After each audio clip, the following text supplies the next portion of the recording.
Hello, this is Malayalam Tutorials Python Programming Language പഠന കോഴ്സിൻ്റെ ഒന്നാമത്തെ വീഡിയോയിലേക്ക് സ്വാഗതം.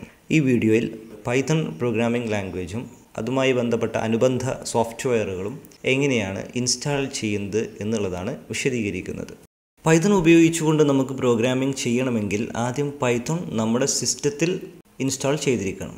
അപ്പോൾ നമ്മുടെ സിസ്റ്റത്തിൽ പൈത്തൺ ഇൻസ്റ്റാൾ ചെയ്യാൻ www.python.org എന്ന് പറയുന്ന വെബ്സൈറ്റിൽ പോയി നിങ്ങളുടെ ഓപ്പറേറ്റിംഗ് സിസ്റ്റം ഏതാണോ അതിനനുസൃതമായ ഏറ്റവും ലേറ്റസ്റ്റ് ആയിട്ടുള്ള വേർഷൻ ഡൗൺലോഡ് ചെയ്യുക.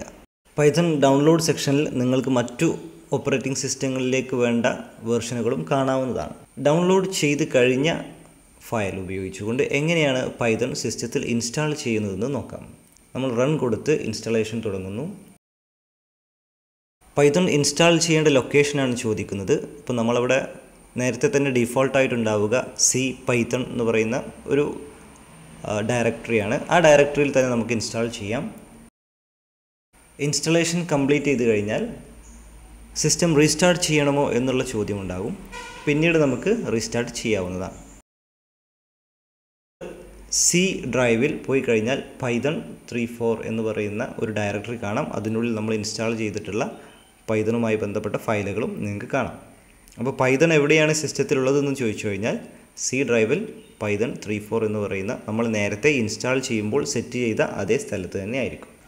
നമുക്ക് പൈത്തൺ ലാംഗ്വേജിൽ എഴുതാനും അത് റൺ ചെയ്യാനുമുള്ള ഒരു ഇൻ്റർഫേസ് ആവശ്യമുണ്ട്. അപ്പോൾ പൈത്തണിൻ്റെ കൂടെ തന്നെ ഒരു ഇൻ്ററാക്റ്റീവ് ഷെൽ ഐഡിൽ എന്നുള്ള പേരിൽ വരുന്നുണ്ട്. അതെങ്ങനെ നമുക്ക് പെട്ടെന്ന് ആക്സസ് ചെയ്യാം, ഡെസ്ക്ടോപ്പിൽ നിന്ന് ആക്സസ് ചെയ്യാൻ ഒരു ഷോർട്ട് കട്ട് എങ്ങനെ ക്രിയേറ്റ് ചെയ്യാമെന്ന് നോക്കാം.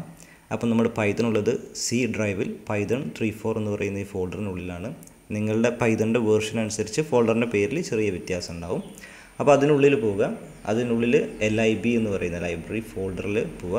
അതിനുള്ളിൽ ഐഡിൽ ലൈബ്രറി എന്ന് പറയുന്ന ഫോൾഡറിനുള്ളിൽ പോവുക. അതിനുള്ളിൽ നിങ്ങൾക്ക് idle.pyw എന്ന് പറയുന്നൊരു ഫയൽ കിട്ടും. അത് സെലക്ട് ചെയ്യുക. അപ്പോൾ നമ്മുടെ ഈ ഷോർട്ട് കട്ടിൻ്റെ ഏരിയയിൽ അതിൻ്റെ പേര്, അതിലേക്കുള്ള പാത്ത് നിങ്ങൾക്ക് കാണാൻ പറ്റും. അല്ലെങ്കിൽ നിങ്ങൾ മാനുവലായിട്ട് ടൈപ്പ് ചെയ്ത് കൊടുക്കുകയും ചെയ്യാം. നിങ്ങളുടെ പൈത്തണിൻ്റെ വേർഷൻ അനുസരിച്ച് ടൈപ്പ് ചെയ്ത് കൊടുക്കുകയും ചെയ്യാം. ഇപ്പോൾ നിങ്ങൾക്ക് ഡെസ്ക്ടോപ്പിൽ ഐഡിൽ എന്ന പേരിലൊരു ഷോർട്ട് കട്ട് കാണാം. അതിൽ ഡബിൾ ക്ലിക്ക് ചെയ്ത് കഴിഞ്ഞാൽ പൈത്തണിൻ്റെ ഇൻറ്ററാക്റ്റീവ് ഷെൽ ലോഡാവും. പൈത്തൺ ഐഡിൽ ഡിസ്പ്ലേ ചെയ്തിട്ടുള്ള ഫോണ്ടുകൾ ചേഞ്ച് ചെയ്യാനും ഫോണ്ടിൻ്റെ സൈസ് ചേഞ്ച് ചെയ്യാനുമൊക്കെ കോൺഫിഗർ ഐഡിൽ എന്ന് പറയുന്ന ഓപ്ഷനിൽ പോയി നിങ്ങൾക്ക് ചേഞ്ച് ചെയ്യാവുന്നതാണ്.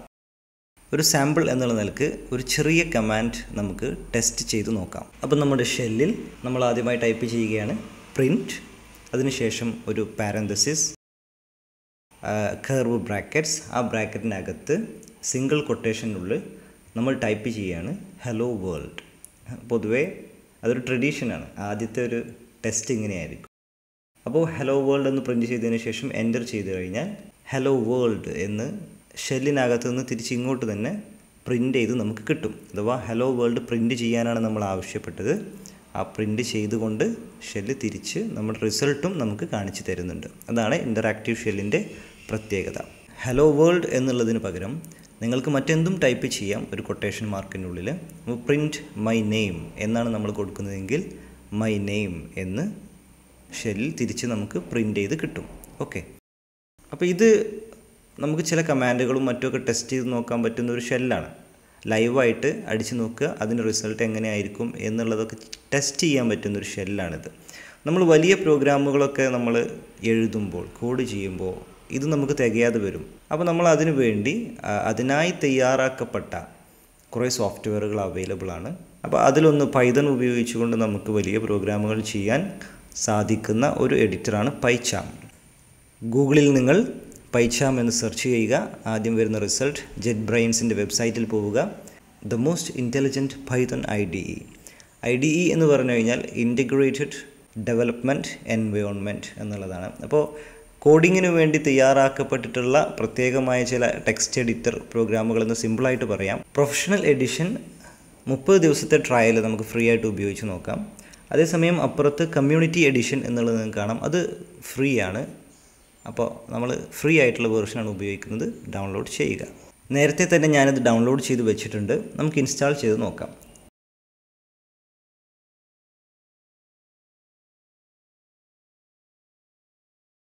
ഓക്കെ, ഫിനിഷ് ചെയ്യുക. ഇനി നമ്മൾ പൈച്ചാം റൺ ചെയ്ത് കഴിഞ്ഞാൽ പൈച്ചാം എന്ന് പറയുന്ന IDE തുറക്കും.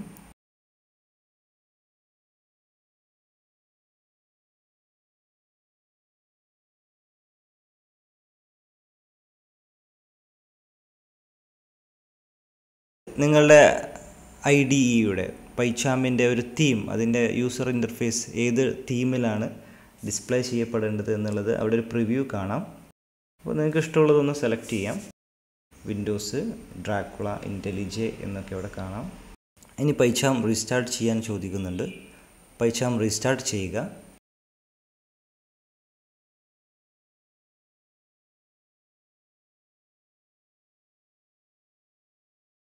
ക്രിയേറ്റ് ന്യൂ പ്രൊജക്റ്റ് എന്ന് കൊടുക്കുമ്പോൾ ഒരു ബേസ് ഡയറക്ടറി സെലക്ട് ചെയ്യാൻ നമ്മോട് ആവശ്യപ്പെടുന്നുണ്ട്.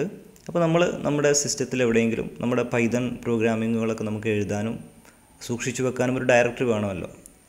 അവിടെ നിങ്ങൾക്ക് ഇൻ്റർപ്രറ്റർ എന്നുള്ളതിൽ സി പൈതൺ, നമ്മുടെ പൈതണിൻ്റെ പാത്ത് കാണാം. അഥവാ നേരത്തെ നമ്മൾ ഇൻസ്റ്റാൾ ചെയ്ത പൈത്തൺ ഉപയോഗിച്ചുകൊണ്ടാണ് നമ്മുടെ പ്രോഗ്രാമുകളെ ഇൻ്റർപ്രറ്റ് ചെയ്യുന്നത് എന്നാണ് അത് സൂചിപ്പിക്കുന്നത്. അപ്പോൾ നേരത്തെ ഇൻസ്റ്റാൾ ചെയ്ത സംഗതിയെ പൈച്ചാം ഓൾറെഡി അതിൽ സെറ്റ് ചെയ്ത് വെച്ചിട്ടുണ്ട്. ഓക്കെ, ഇൻ കേസ് അവിടെ കാലിയായി കിടക്കുന്നുണ്ടെങ്കിൽ നിങ്ങൾ മാനുവലായിട്ട് പോയിട്ട് അവിടെ സെറ്റ് ചെയ്ത് കൊടുക്കണം. പൈത്തൺ എവിടെയാണോ ആ പൈത്തൺ exe എന്ന് പറയുന്ന ഫയൽ അവിടെ പോയിട്ട് നമ്മൾ ബ്രൗസ് ചെയ്ത് സെറ്റ് ചെയ്ത് കൊടുക്കണം. ഇത് നമ്മൾ നേരത്തെ സെറ്റ് ചെയ്ത നമ്മുടെ ബേസ് ഡയറക്ടറിയാണ് പൈത്തൺ. ആ ഫോൾഡറിനുള്ളിൽ നമുക്ക് പുതിയൊരു ഫയൽ, പൈത്തൺ ഫയൽ ക്രിയേറ്റ് ചെയ്യാം. നമ്മുടെ ഫോൾഡറിൽ റൈറ്റ് ക്ലിക്ക് ചെയ്യുക, ന്യൂ പൈത്തൺ ഫയൽ. നമ്മൾ ഫയലിനൊരു പേര് കൊടുക്കുക, ഓക്കെ അടിക്കുക. ഇപ്പോൾ നമ്മുടെ ഫയൽ ക്രിയേറ്റ് ചെയ്തു. ഫയലിൻ്റെ പേര് നിങ്ങൾക്ക് ഇടതുവശത്ത് കാണാം. ഇനി നമ്മുടെ ഫയലിൽ നമ്മൾ നേരത്തെ ചെയ്ത പോലെ തന്നെ പ്രിൻറ്റ് ഹലോ വേൾഡ് എന്ന് നമ്മൾ ടൈപ്പ് ചെയ്തു. അത് റണ്ണ് ചെയ്യാൻ വളരെ എളുപ്പമാണ്. നമ്മുടെ ഫയലിന് മുകളിൽ റൈറ്റ് ക്ലിക്ക് ചെയ്തിട്ട് റൺ കൊടുത്തു കഴിഞ്ഞാൽ നിങ്ങൾക്ക് താഴെ കൺസോളിൽ ഹലോ വേൾഡ് എന്ന് കാണാം. നമ്മുടെ എഡിറ്ററിലുള്ള ഫോണ്ടുകളൊക്കെ വളരെ ചെറുതാണ്. അപ്പോൾ ഫോണ്ടുകൾ എങ്ങനെ വലുതാക്കാമെന്നുള്ളത് നോക്കാം. ഫയൽ സെറ്റിങ്സിൽ പോയിട്ട് നമ്മുടെ എഡിറ്ററിൻ്റെ കളേഴ്സ് ആൻഡ് ഫോണ്ട്സ് എന്ന ഭാഗത്ത് ഫോണ്ട് സെലക്ട് ചെയ്യുക. അതിനുള്ളിൽ നമ്മൾ നേരത്തെ സെലക്ട് ചെയ്ത നമ്മുടെ തീം നമുക്കവിടെ കാണാൻ കഴിയും. അത് സേവ് ആസ് ചെയ്തുകൊണ്ട് മറ്റൊരു പേരിൽ സേവ് ചെയ്യുക. എന്നിട്ട് അതിൻ്റെ താഴെ കാണുന്ന സൈസ് ചേഞ്ച് ചെയ്ത് കഴിഞ്ഞാൽ നമുക്ക് നമ്മുടെ എഡിറ്ററിലെ ഫോണ്ട് ചേഞ്ച് ചെയ്യാൻ പറ്റും. അങ്ങനെ പല കാര്യങ്ങളും നമുക്ക് കസ്റ്റമൈസ് ചെയ്യാൻ പറ്റും. അവിടെയാണ് അതിൻ്റെ ഓപ്ഷനുകളെല്ലാം ഉള്ളത്. ഇപ്പോൾ നമ്മൾ പ്രിൻറ്റ് ഹലോ വേൾഡ് എന്ന് മുകളിൽ ടൈപ്പ് ചെയ്ത് കഴിഞ്ഞു. ഇനി അതിന് താഴെ മറ്റൊരു ലൈനിൽ നമ്മൾ വീണ്ടും print hello hello can you here me എന്ന് നമുക്ക് ടൈപ്പ് ചെയ്ത് നോക്കാം. ഇനി ഞാൻ വീണ്ടും ഫയൽ റൺ ചെയ്ത് കഴിഞ്ഞാൽ ആ രണ്ട് ലൈനുകളും റൺ ചെയ്യും അല്ലേ. അപ്പോൾ നിങ്ങൾക്ക് കാണാൻ പറ്റും hello world, hello hello can you here me.